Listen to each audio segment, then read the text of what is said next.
Nah, gini, pasangan-pasangan rileks nih, kayak gini nih, pasangan rileks. Aduh, anak capek anaknya lihat kelakuan bapak ibunya.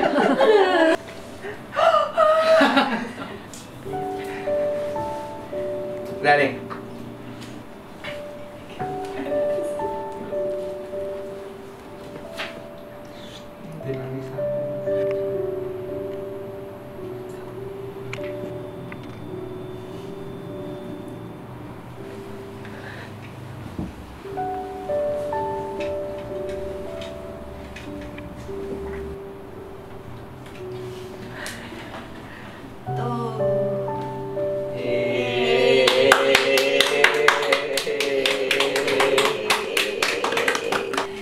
Ngomongin apa ya?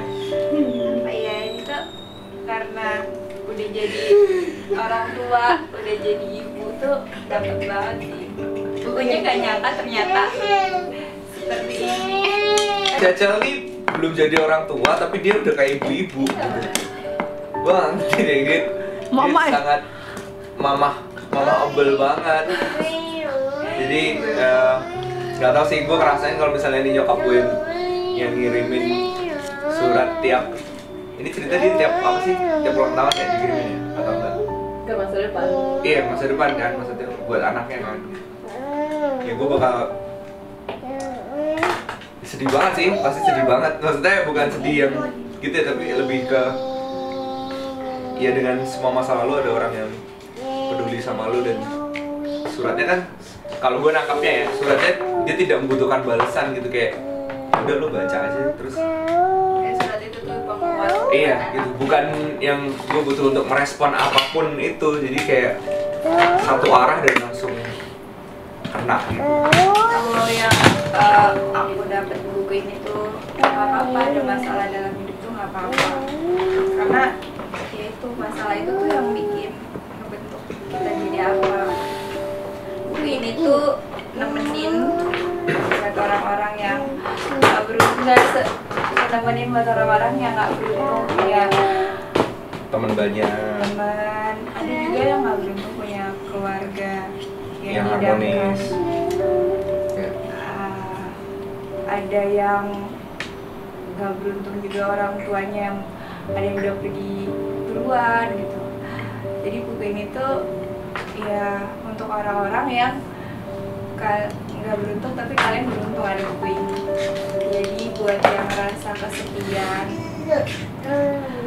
ini buku harus dibawa kemana-mana. Jadi ketika aku pernah di posisi yang merasa kesepian itu, yang kayaknya gelap semuanya, nih ada aja buku itu udah ada ya. Kadang kita kan ngerasa kayak hidup ini nggak adil gitu, kayak kok kayaknya semua orang tuh apa ya, nggak ngerasa sedih ini, nggak menderita ini gitu. Tapi dengan buku ini dan dengan cerita-cerita yang ada di nanti kita cerita tentang hari ini, itu bikin aku salah satunya tuh belajar banyak kayak jangan egois. Kalau kamu jangan egois mikir kayak kamu tuh cuma sedih sendirian, enggak, semua orang itu pasti sedih gitu dengan levelnya masing-masing. Dan jangan egois juga ngejudge kayak apa ya, orang yang terlihat negatif. ya, setiap orang tuh pasti punya alasan kenapa dia seperti itu. Selalu ada sebab akibat dalam hidup. Kamu tipe yang pagi, siang, sore atau malam? Malam. Mana sih bagi siapa? Malam. Bukunya di situ tuh, bukunya tuh. Oh. Apa ya, malam tuh buat aku tuh unik dan magic sih. Ini salah satu Mana yang paling juga favorit? yang apel Coba lo bacain. 100 apel. Gak perlu lo hafalin. Gak perlu. Dikira nggak menghargai kalau tau apelin. Gak perlu. Apelin gak nih? Mukanya paling. Gak usah hafalin. Sambil baca aja kak. Gue aja gak hafal. Yang mana? Yang mana? Yang mana? Hah? Apa? Ngomong apa itu? Ngomong apa? Udah. Sambil baca aja. Ya sambil baca. Sebesar apapun. Gue juga lemes. Sebesar apapun niat baik dan sekeras apapun usaha menangkap 100 apel yang jatuh di waktu bersamaan, cuman pakai 2 tangan itu nggak mungkin. Beberapa harus dikorbankan dan diikhlaskan. Apa lo bayangin? Kadang gini, maksudnya kalau gue sendiri kan kadang gue punya set goals yang sampai beberapa tahun ke depan gitu. Terus ada step-stepnya yang harus dijalanin ke situ. Cuman ya gue percaya untuk kadang justru malah kita dikasih jalan lain gitu. Terus tapi nggak segampang itu untuk lo merasakan kehadiran lo bahwa ini jalan yang lain gitu. Ngerti nggak? Kadang kayak anjir gue gagal nih. Duh gimana ya? Ngapain ya gitu. Lo gimana ngapainnya itu yang fokusnya justru malah. Tapi sebenarnya mungkin jalan lain itu udah di depan lo. Itu lo tinggal ke sana gitu. Tapi ketika lo mengharap yang lo mau gitu. Iya, gue masih mengharap yang gue mau. Jadi kayak gue anjir gue kesini, gue mengharap yang gue mau loncat ke sana lagi. Tapi padahal sebenarnya di sana tuh udah ada jalan lain gitu. Ketika gue sudah selesai dengan ini, ya 100 apel tadi ketika gue udah ikhlas ada yang jatuh, baru kelihatan. Oh gue bisa kesini nih, ngapain gue mesti kesini ya gitu.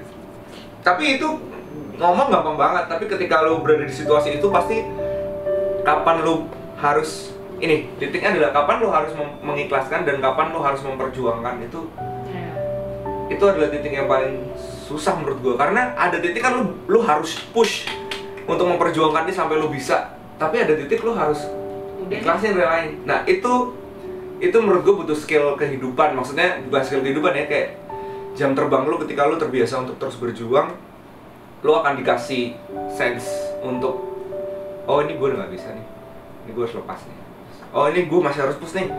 Kalau gue gak push, maksudnya kalau kita nggak orang yang lepas-lepas aja kan jadi semua gue lepasin gitu, kayak ada gagal lain ya, ada nggak kemana jadi gitu.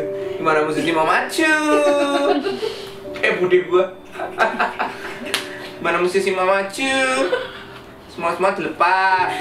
Kita kadang harus berjuang, tapi titik itu tadi loh, titik untuk tahu kapan mengikhlaskan, kapan harus berjuang itu butuh sense dan itu harus diasah terus sih.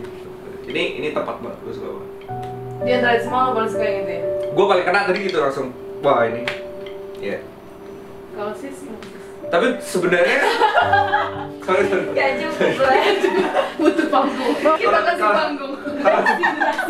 Kurang panggungnya kurang. Nggak apa-apa. Gimana nama musisi mau maju? Bacanya cuma sebentar. Udah cukup. Enggak, tadi maksud gue tuh kayak apa? Kalau buat gue sih, gue baca ini masih terlalu cepat. Jadi maksudnya itu tadi yang tak langsung nangkap, tapi yang lain gue pasti banyak yang bisa gue terjemahin lagi di otak. Gimana kalimatnya apa dong? Apa nih kamu yang bikin dulu? Gantian, kamu dulu. Oh nyontek ya? Aku udah pusing nih mikir nih. Ini tuh teman dikala senang, sedih, dan sendirian. Buku ini adalah nasihat ibu yang belum tersampaikan padamu. Padahal udah bisa aja ya. Halo, saya Kunto Aji. Nanti kita cerita tentang hari ini. Saya Dewi Syah, nanti kita cerita tentang hari ini. Kenapa? Tak mengapa. Tak mengapa. Ada kamera.